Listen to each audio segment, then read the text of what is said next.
안녕하십니까. 에듀앙닷컴 운영자 강쌤입니다. 자, 이번 시간에는 에너지관리 기능사 필기 기출문제 2016년 3회차 1번부터 한번 보도록 하겠습니다. 문제 1번.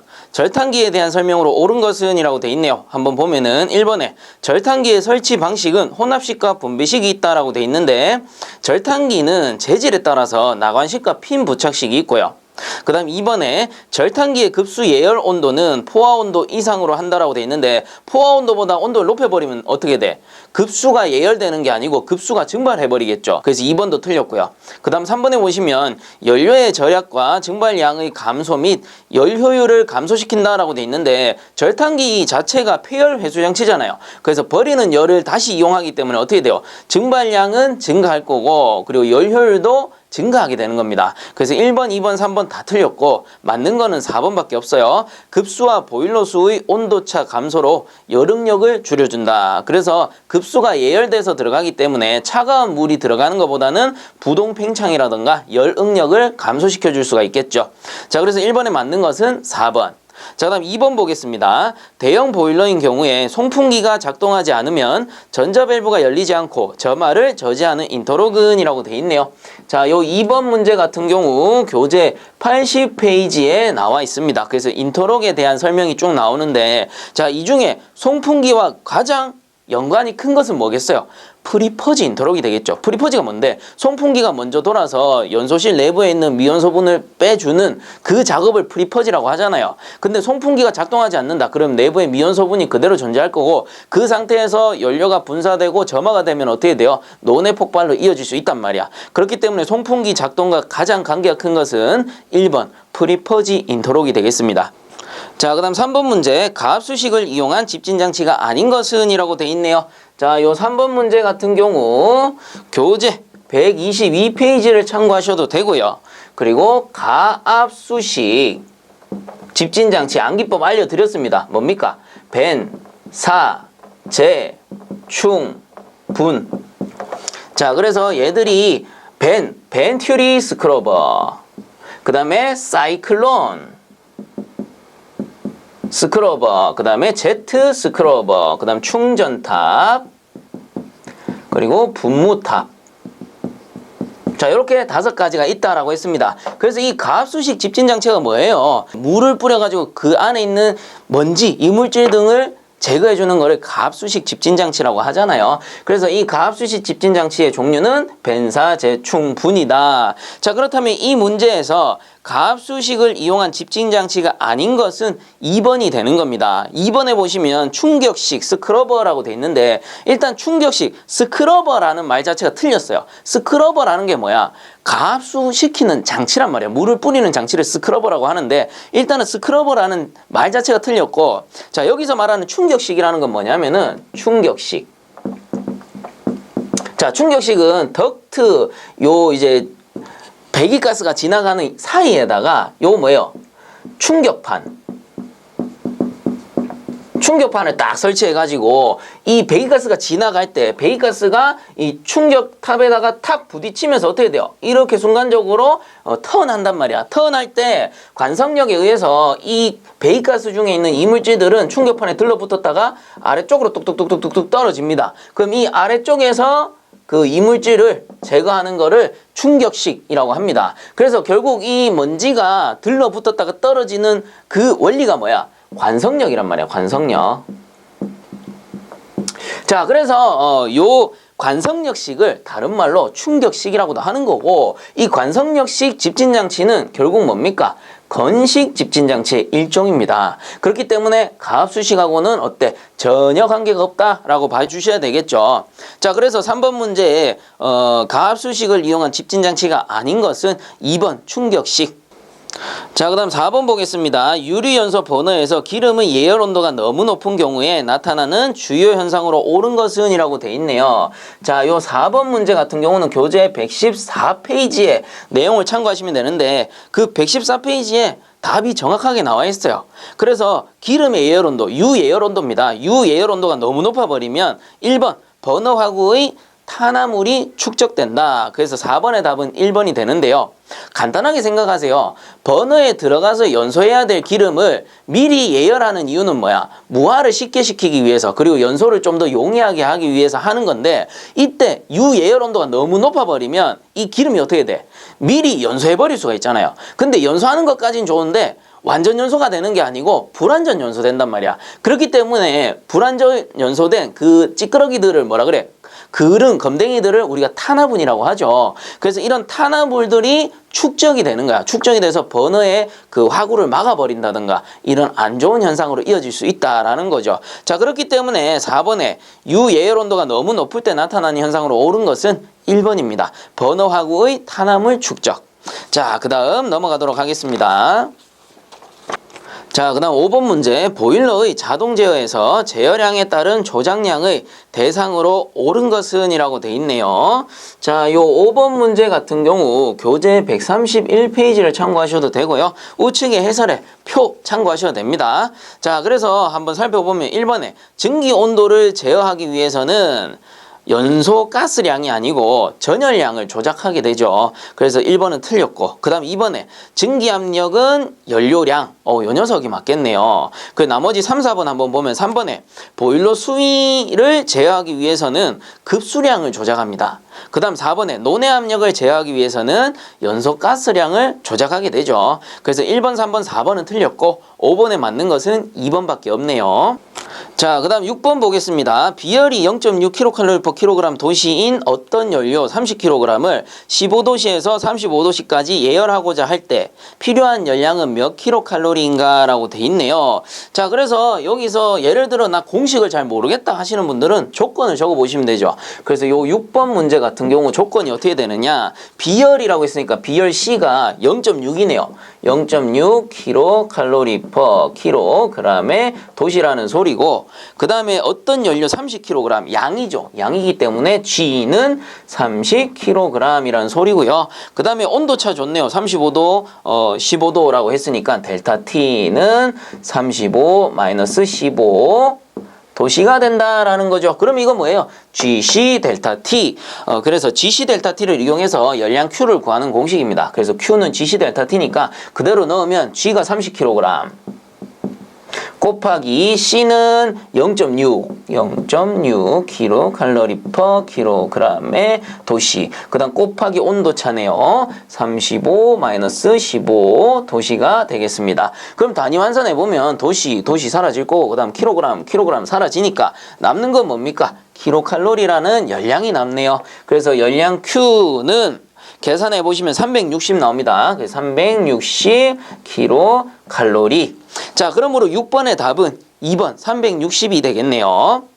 자, 그 다음 7번 보겠습니다. 습증기의 엔탈피 HX를 구하는 식으로 옳은 것은 단 H는 포화수의 엔탈피, X는 건조도, R은 증발 잠열, 그걸 뭐 다른 말로 수문열이라고도 하고요. 그 다음 V는 포화수의 비최적이라고 돼 있네요. 자, 그래서 습증기의 엔탈피에 대한 개념을 아셔야 되는데, 습증기 엔탈피라는 건 쉽게 말하면 이 공기를, 우리가 들이마시는 공기가 대부분 뭐야? 습증기란 말이야. 그래서 이 습증기란 건 결국 뭐예요? 공기 중에 일부 수분과 그리고 일부 건증기를 포함한 거를, 요 두 가지를 더한 거를 뭐라 그래요? 습증기라고 한단 말이에요. 그래서 공기 중에 수분이 있는 그 상태의 증기를 습증기라고 하는 거고, 뭐 요걸 수분이라고도 하고 또 뭐라고도 해요? 수증기라고 하기도 합니다. 그래서 건증기에 포함된 수분, 요거를 합친 거를 습증기라고 하고, 자, 이 습증기의 엔탈피를 구하는 공식은 HX는 H 플러스 X의 R입니다. 자, 그래서 이게 뭘 뜻하냐 하면은 요 HX라는 게 습증기를 나타내요. 습증기의 엔탈피 값을 나타내는 거고요. 그리고 H는 뭐라고 돼 있습니까? 거기 해설에도 나와 있지만 포화수 엔탈피. 그래서 이게 뭐야? 요 수분, 수증기가 가지고 있는 엔탈피를 얘기하는 겁니다. 그렇다면 요 XR이라는 게 결국 뭐가 돼야 돼? 건증기의 엔탈피가 돼야 된다고. 그래야 얘가 건증기여야지 건증기 더하기 수분, 수증기 엔탈피를 했으니까 당연히 습증기 엔탈피가 나온단 말이에요. 그래서 요 XR이 왜 건증기의 엔탈피가 되느냐, 이거는 우리가 몰레르 선도를 조금 이해하시면 쉬운데, 몰레르 선도 pH 선도라고 해요. 그럼 요렇게 있겠죠. 그러면 예를 들어서 우리가 몰레르 선도를 이렇게 작도했다라고 칩시다. 작도하게 되면 여기 아래쪽을 증발기, 즉 냉동 효과라고 하죠. 근데 이 냉동 효과라는 거는 사실상 여기서 요 지점부터 여기까지, 그래서 예를 들어서 요 점을 1번, 2번, 3번이라고 했다라고 칩시다. 그럼 냉동 효과, 전체 냉동 효과는 사실 그 냉매가 할 수 있는 냉동 효과는 H3-H1. 그래서 이 전체가 그 냉매 1kg이 할 수 있는 냉동 효과예요. 그런데 보통 보면은 여기서 여기까지를 실제 냉동 효과로 본단 말이지. 그 이유는 뭐냐면은 요만큼의 건증기가 존재하기 때문입니다. 이 건증기를 우리가 플래시 가스라고 불러요.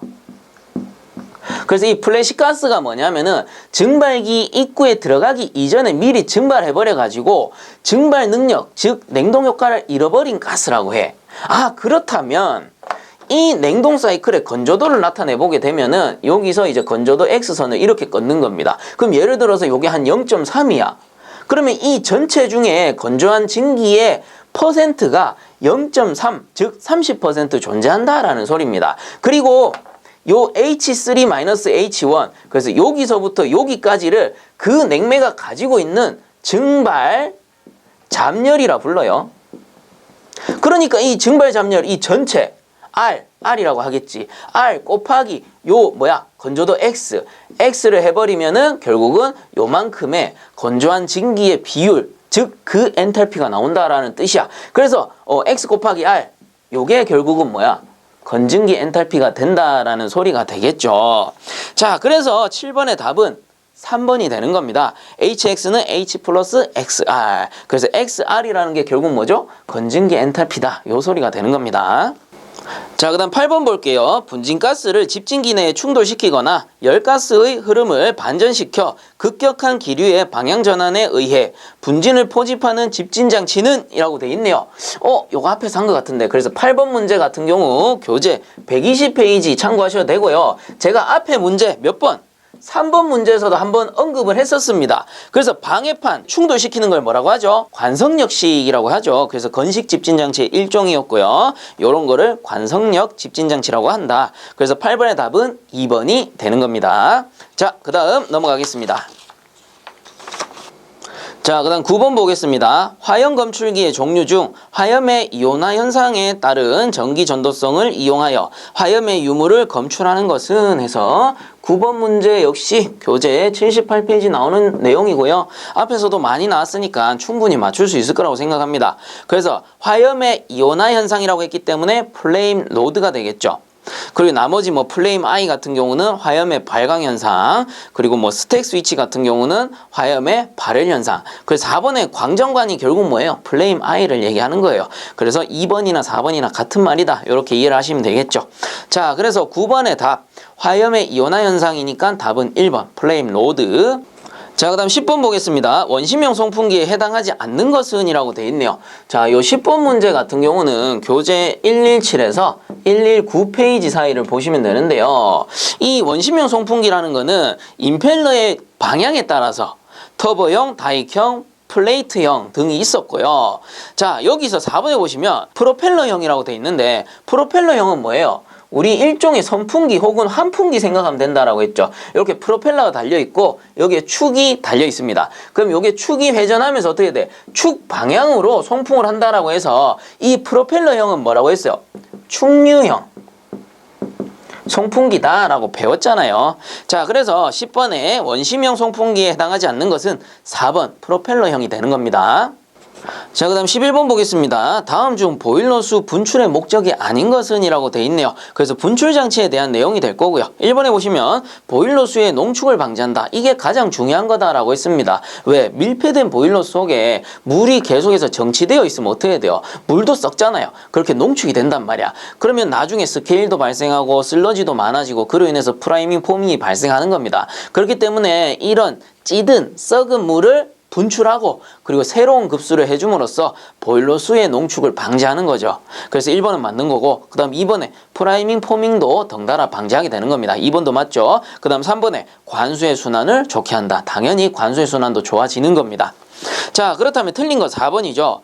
포화 증기를 과열 증기로 증기의 온도를 상승시킨다 라고 해서 요 녀석은 과열기를 얘기하는 겁니다. 그래서 11번에 분출 장치, 분출의 목적과 관계가 없는 것은 4번이 되는 겁니다. 요 녀석은 폐열 해수 장치 중에 과열기를 설명하는 게 되는 거죠.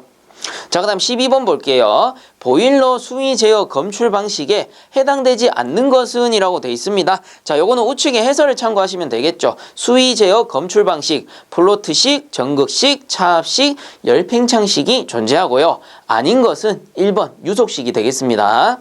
자, 그 다음 13번 볼게요. 다음 중 보일러의 손실열 중 가장 큰 것은 뭐라고 했어요? 손실 중에 가장 큰 게 배기가스 열손실이라고 했잖아요. 배기가스가 뭔데?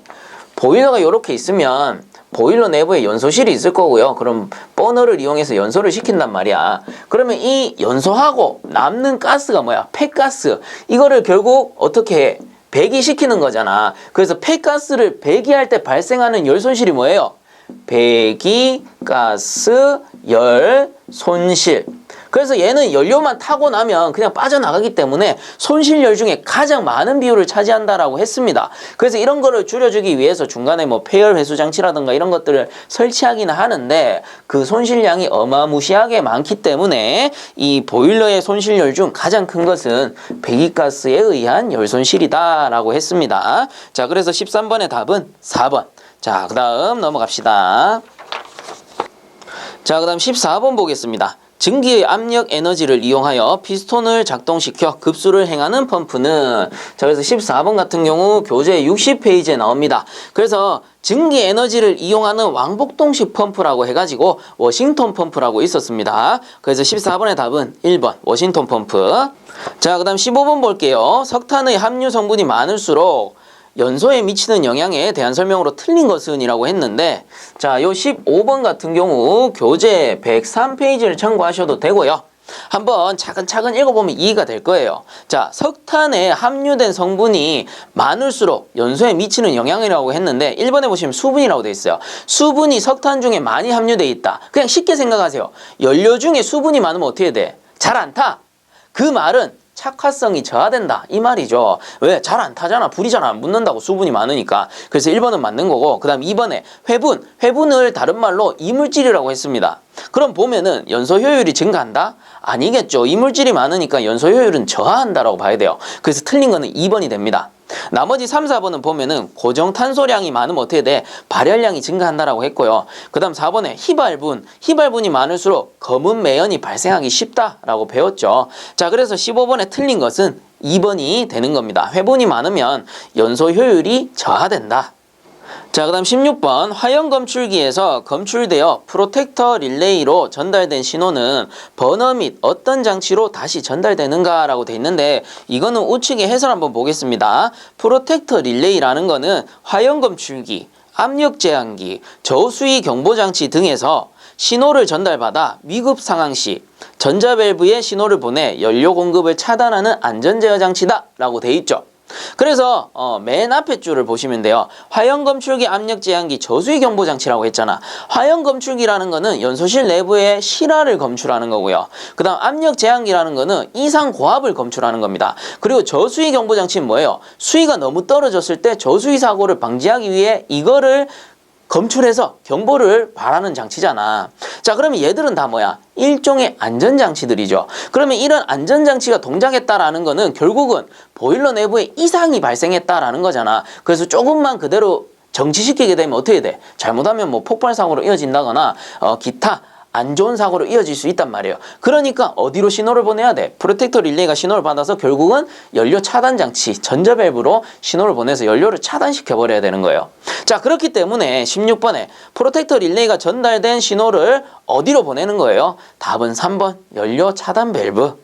자, 그 다음 17번 문제. 연관 보일러에서 연관에 대한 설명으로 옳은 것은 이라고 돼 있네요. 자, 요 17번 문제 같은 경우는 교재 39페이지 용어, 정의, 참고를 해주시면 됩니다. 그래서 연관이라는 거는 관 내로 연소가스가 지나가는 관을 연관이라고 하는 거죠. 그래서 뭐 간단하게 연관 보일러 그려보면 이렇게 해가지고 연소실이 밖에 있습니다. 외분식이라고 하죠. 그리고 연돌이 이렇게 설치되어 있으면 요게 버너를 설치해서 연소를 시킵니다. 그러면 이때 발생되는 연소가스를 관을 통해서 보내게 되는 거죠. 관을 통해서. 그래서 연소가스가 지나간다, 연기가 지나간다 라고 해가지고 이 관을 연관이라고 부르는 겁니다. 그래서 연관이 설치된 보일러를 연관 보일러라고 부르는 거고요. 자, 그러므로 17번의 답은 1번이 되겠네요. 자, 그 다음 18번 보겠습니다. 다음 중 수관식 보일러 종류가 아닌 것은 이라고 돼 있네요. 자, 18번 문제, 요 녀석은 교재 39페이지를 참고하시면 될 것 같고요. 그래서 타쿠마, 가르베, 야로우 같은 경우는 수관식 보일러가 맞고 4번에 보시면 하우덴 존슨 보일러라고 되어 있습니다. 하우덴 존슨 보일러는 노통 연관 보일러에 속하죠. 그래서 간단한 노통 연관 보일러 암기법이 있었죠. 뭐였어요? 과자 이름이랑 비슷하다라고 했습니다. 노하스. 그래서 노통 연관 패키지 보일러라고 했고, 하우덴 존슨 보일러, 그 다음에 스코치 보일러, 이렇게 세 가지가 있었다라고 했습니다. 그래서 노통 연관 보일러, 노하스라고 외우시면 된다라고 했었죠. 자, 그래서 18번에 수관식 보일러의 종류가 아닌 것은 4번 하우덴 존슨 보일러가 되고, 이 녀석은 노통 연관 보일러에 속한다라고 했었죠. 자, 그 다음 넘어가겠습니다.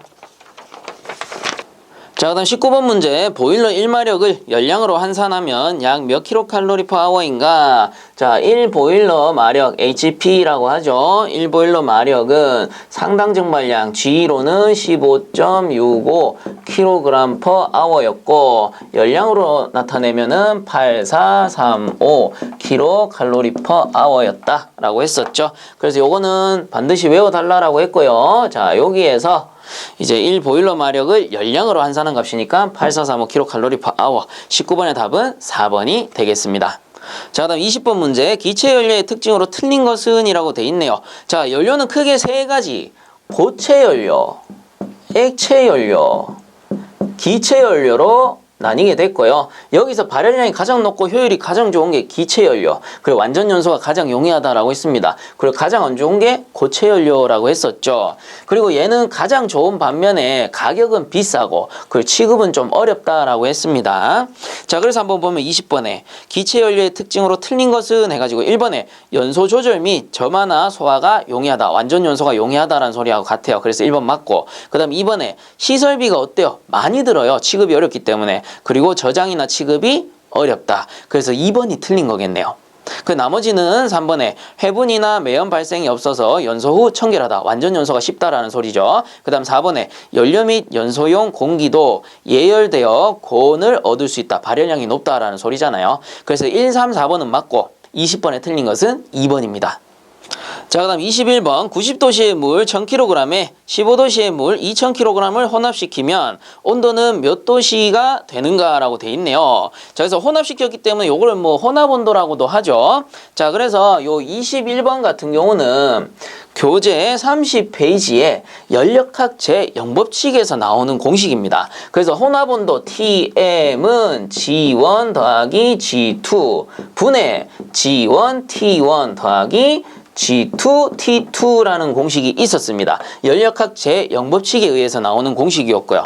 자, 그렇다면 이 공식은 알겠는데 뭐가 G1이고 뭐가 T1이고 뭐가 G2고 뭐가 T2인지 모르겠잖아요. 그러면 간단하게 분리해버리세요. 앞에 나오는 게 G1, T1, 뒤에 나오는 게 G2, T2입니다. 그래서 G1, T1 같은 경우는 앞에 나오는 게 뭐야? 1000kg이네. 1000kg G1이 되는 거고, 그리고 온도는 90도씨 앞에 나오는 거 전부 원이에요. 그 다음에 G2 같은 경우는 2000kg 뒤에 나오는 거, 그 다음에 T2 같은 경우 뒤에 나오는 온도가 15도씨 이렇게 나오잖아요. 그럼 이렇게 정리해놓고 풀면 엄청나게 편하잖아요. 그래서 그대로 넣기만 넣으면 되겠죠. 이거 잘 안 나오네요. 자, 이렇게 해서 G1이 1000 곱하기 T1이 90 더하기 G2가 2000 곱하기 T2가 15, 그 다음에 나누기 G1이 1000 더하기 G2가 2000 이렇게 놓고 계산을 하시면 됩니다. 자, 이렇게 계산을 해보시면 답이 40도씨가 나오네요. 자, 그래서 21번의 혼합온도는 1번 40도씨가 되는 겁니다. 자, 그 다음 22번 고체 연료에 대한 연료비를 가장 잘 설명한 것은 자, 요 22번 같은 경우 교재 102페이지의 공식 정리 보시면 나옵니다. 그래서 이 연료비라는 거는 휘발분분의 고정탄소죠. 자, 그래서 22번의 답은 고정탄소와 휘발분의 비, 그래서 고정탄소와 휘발분의 비, 그거를 연료비라고 한다. 그러므로 22번의 답은 1번입니다. 자, 그 다음 23번 보일러 효율 시험 방법에 관한 설명으로 틀린 것은 이라고 돼 있네요. 자, 요 23번 같은 경우는 교재 94에서 95페이지 내용을 참고하시면 될 것 같고요.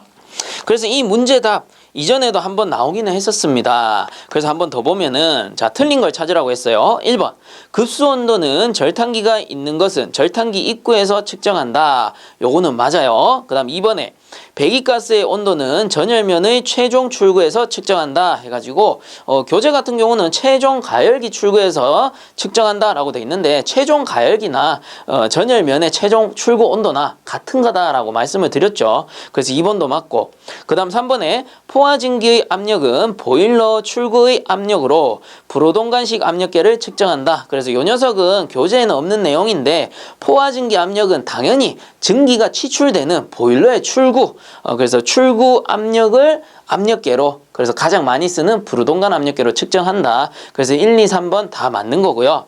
그렇다면 틀린 것은 4번이라고 했습니다. 증기온도의 경우 과열기가 있을 때는 과열기의 입구에서 측정하는 게 아니고 출구에서 측정한다 라고 했었죠. 자, 그러므로 23번에 틀린 것은 4번이 되겠습니다. 자, 그 다음 넘어갈게요. 자, 그 다음 24번 비교적 많은 동력이 필요하나 강한 통풍력을 얻을 수 있어 통풍 저항이 큰 대형 보일러나 고성능 보일러에 널리 사용되고 있는 통풍 방식은 이라고 돼 있네요. 자, 통풍력이 큰 순서대로 한번 적어보면 평형 통풍이 가장 좋고, 그 다음에 유인 통풍, 그 다음에 압입 통풍 순이라고 했습니다. 자, 그래서 평형 통풍이 가장 좋고, 그리고 압입 통풍이 가장 안 좋다. 그 이유는 압입 통풍 같은 경우는 연소실 앞에 설치해가지고 불어넣다 보니까 압이 많이 걸린다. 그로 인해서 압력 손실이 커진다라고 했고요. 유인 통풍은 연소실 뒤쪽에 설치해서 빨아당기기 때문에 압입보다는 그 통풍력이 좋았고요. 그 평형 통풍은 어때? 두 개 다 한꺼번에 쓰는 게 평형 통풍이죠. 그래서 양쪽에 다 설치하기 때문에 통풍력이 가장 좋을 수밖에 없죠. 자, 그래서 이 문제에서는 비교적 많은 동력이 필요하다라고 했으니까 뭐예요? 평형 통풍이지. 왜? 두 개 다 썼으니까 동력 소비가 가장 클 거고, 그로 인해서 강한 통풍력을 얻을 수 있다 했으니까 평형 통풍이 맞다라고 볼 수 있는 거지. 자, 그래서 24번에 맞는 것은 2번 평형 통풍 방식이 되겠죠. 자, 그 다음 25번 유료 보일러 시스템에서 중류를 사용할 때 흡입 측의 여가망 눈 크기로 적합한 것은 해서 20에서 60메시 외워달라고 했습니다. 25번의 답은 2번. 자, 그 다음 26번 보일러의 최고 사용 압력이 0.1MPa 이하일 경우 설치 가능한 과압방지 안전장치의 크기는 해가지고, 자, 이거는 안전밸브의 지름과 같아요. 그래서 우측 해설에도 나오지만 안전밸브의 지름은 25회 이상으로 한다. 단 다음의 경우는 20회 이상으로 할 수 있다 해가지고 동그라미 1항에 최고 사용 압력이 0.1MPa 이하인 보일러에서는 어때요? 호칭 지름 20mm 이상으로 해도 된다라는 소리죠. 자, 그래서 26번의 답은 4번 호칭 지름 20mm. 자, 그 다음 27번 보겠습니다. 보일러 부속 장치에서 연소가스의 저온 부식과 가장 관계가 있는 것은 해가지고, 자, 우리 폐열 회수 장치 있었죠. 과, 제, 절, 공이라고 해서 과열기, 제열기, 절탄기, 공기 예열기가 있는데, 이 중에 과열기, 제열기 같은 경우는 주로 보면 고온 부식이 발생하는 곳이다 라고 했었고요. 그리고 이 절탄기, 공기 열기는 뭐라고 했어요? 주로 보면 저온 부식이 발생되는 부분이다 라고 했죠. 참고적으로 요거 두 개 묶으면 뭐야? 외부 부식이라고 불렀어요. 자, 그래서 이 문제에서 저온 부식과 가장 관계가 있는 것은 해서 절탄기, 공기 예열기인데 이 보기 중에 절탄기 없죠? 그럼 답은 뭐야? 공기 예열기가 되겠구나. 자, 그래서 27번의 답은 1번이 되는 겁니다. 자, 그 다음 28번 보겠습니다. 압력 배관용 탄소 강관의 KS 규격 기호는 해가지고 자 답은 1번이죠. 스틸 파이프 프레셔 서비스라고 해서 SPPS가 압력 배관용 탄소 강관이 되는 거고 나머지 2번에 SPLT는 뭐예요? 스틸 파이프 로우 템퍼레이처라고 해가지고 저온 배관용 탄소 강관이라고 했고요. 그 다음 3번에 SPP는 스틸 파이프 파이프라인스라고 해가지고 그냥 배관용 탄소 강관이 됩니다. 그 다음 4번에 SPPH는 스틸 파이프 프레셔 하이라고 해서 고압 배관용 탄소 강관을 나타낸다 라고 했었죠. 자, 그래서 28번에 압력 배관용 탄소 강관은 1번 SPPS. 자, 그 다음 넘어가겠습니다. 자, 그 다음 29번 보겠습니다. 어떤 보일러의 연소 효율이 92%, 전열면 효율이 85%이면 보일러 효율은 이라고 돼 있네요. 자, 그래서 요 29번 문제 같은 경우는 교재 96페이지에 보시면 요런 공식이 나옵니다. 연소 효율 곱하기 전열 효율 은 뭐라고 돼 있어? 공급열 분의 유효열이라고 되어 있고요. 그리고 곱하기 100이라고 되어 있습니다. 뭐 당연히 퍼센트로 바뀌겠죠. 그래서 이게 뭐냐? 공급열이라는 게 뭐예요? 보일러에서는 이별이 될 거예요. 그리고 유효열은 뭐예요? 요거를 우리가 유효 출열이라고 하죠. 그러면 이건 뭐야? 이별분의 출열이니까 결국 이게 보일러 효율 이탈을 구하는 공식이구나. 그래서 요거 뒤에 거 지워버리면 돼요. 그놈이 그놈이다 요 소리니까. 그래서 보일러 효율은 연소 효율에다가 전열 효율을 곱하게 되면 나온다 라는 소리죠. 자, 그러면 그대로 넣습니다. 연소 효율이 92%니까 100분율로 바꿔서 0.92 100을 나누시면 돼요. 그 다음 곱하기 전열 효율은 85% 0.85 이것도 100분율로 바꾸죠. 그렇게 해서 구해보시면 0.782가 나옵니다. 그럼 이거 다시 퍼센트로 바꾸려면 곱하기 100 하게 되면은 하나 둘 해서 78.2%. 자, 그러므로 29번의 답은 3번이 되겠네요. 자, 그 다음 30번 문제. 온수 온도의 방수 처리에 대한 설명으로 적절하지 않은 것은 이라고 돼 있는데 여기서 틀린 거는 1번입니다. 닫힌 건물에 있어서도 전층의 온수 온도에 방수 처리를 하는 것이 좋다라고 돼 있는데요. 자, 이런 겁니다. 닫힌 건물이라고 하면은 층이 많은 거, 여러 층이 이렇게 설계가 된 건물을 얘기하는 거겠죠. 자, 이때 각 층에 온수 온돌이 다 들어간다라고 해가지고 모든 층에다가 방수 처리하는 게 아니고요. 주로 보면은 가장 아래쪽 1층 바닥 여기에는 방수 처리 해줘야 됩니다. 왜? 땅바닥 밑에서 수분, 습기가 올라올 수 있기 때문에 요 1층 바닥은 방수 처리가 필요해요. 그리고 옥상층, 이거는 온수온돌 설치하지 않더라도 당연히 빗물이 새어 들어올 수 있으니까 방수 처리해야 됩니다. 그리고 또 어떤 곳에 해야 되겠어요? 화장실이 설치되면 화장실 바닥도 방수 처리 해줘야 되겠죠. 안 그러면 아래층으로 물이 떨어질 테니까. 자, 이렇듯이 필요한 개소에다가 방수 처리를 하는 거지 온수 온돌이 설치되었다고 해서 모든 층에 방수 처리한다? 이거는 틀린 겁니다. 자, 그렇기 때문에 틀린 것은 1번 닫힌 건물에 있어서도 전층이란 말이 틀린 거예요. 그래서 전층의 온수 온돌에 방수 처리를 하는 것이 좋다가 아니고요. 필요 개소에 알맞게 방수 처리를 한다. 이렇게 바꿔줘야 되죠. 그리고 나머지 2, 3, 4번은 맞으니까 한 번씩 더 읽어보시기 바랍니다. 자, 이렇게 해서 이번 시간도 마치도록 하고요. 본 강의가 도움되셨다면 구독과 좋아요 부탁드리겠습니다. 자, 수고들 많이 하셨습니다.